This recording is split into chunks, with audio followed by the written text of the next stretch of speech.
आपको बड़ी खबर बता दें, महाराष्ट्र गढ़चिरौली में जवानों को सफलता मिली है। मुठभेड़ में 36 लाख के इनामी 4 नक्सली कमांडर ढेर हुए हैं। C60 कमांडो और नक्सलियों में मुठभेड़ हुई थी। मुठभेड़ में डीवीसी मेंबर वर्गीश और डीवीसी मंगतू ढेर हुए हैं। प्लाटून सदस्य कुरसम राजू और प्लाटून सदस्य वेंकटेश भी ढेर हुए हैं। तो बड़ी खबर आपको बता रहे हैं, AK-47 2 पिस्टल समेत भारी मात्रा में विस्फोटक बरामद किया गया। मारे गए 2 नक्सलियों पर 16 लाख का इनाम था और साथ ही जो 2 नक्सली है उन पर भी इनाम था 2 लाख का। और बीजापुर जिले की सीमा से लगे तेलंगाना महाराष्ट्र क्षेत्र में एक मुठभेड़ हुई थी जिसमें जवानों को सफलता मिली और मारे गए सभी नक्सली तेलंगाना स्टेट कमेटी के सदस्य बताए जा रहे हैं। तो बड़ी खबर आपको बता रहे हैं, जवानों को बड़ी सफलता मिली है। जो 4 नक्सली थे, इनामी नक्सली थे, उन्हें ढेर किया गया।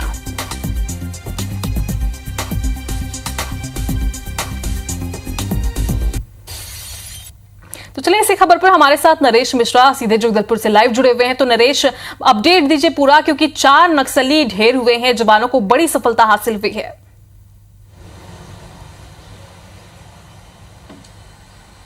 देखिए, जैसे ही लोकसभा चुनाव की घोषणा हुई है, वैसे ही जो नक्सल प्रभावित क्षेत्र हैं यहाँ पर कोऑर्डिनेशन के साथ जो 4 स्टेट की पुलिस है वो काम कर रही है। और इसी सिलसिले में तेलंगाना, महाराष्ट्र और बीजापुर की तरफ से जो छत्तीसगढ़ की सीमा लगती है, इस जगह पर महाराष्ट्र पुलिस को इस तरह का इनपुट मिला कि कोला मरका पहाड़ है, यहाँ पर तेलंगाना स्टेट कमेटी के कई माओवादी, 18 के करीब माओवादी लोकसभा चुनाव में गतिविधियाँ करने के लिए दाखिल हुए हैं।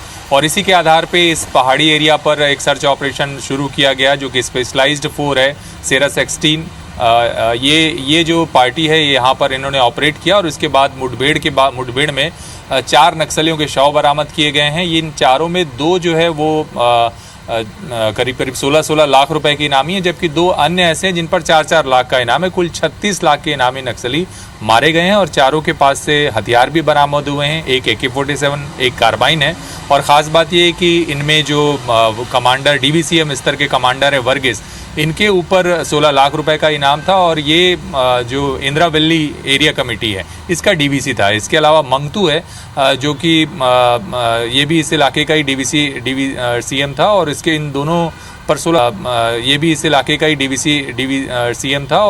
दोनों पर 16 लाख रुपए का इनाम था। तो इस पूरे इलाके में अभी सर्च ऑपरेशन जारी है महाराष्ट्र पुलिस की तरफ से, क्योंकि ये क्षेत्र महाराष्ट्र का पड़ता है।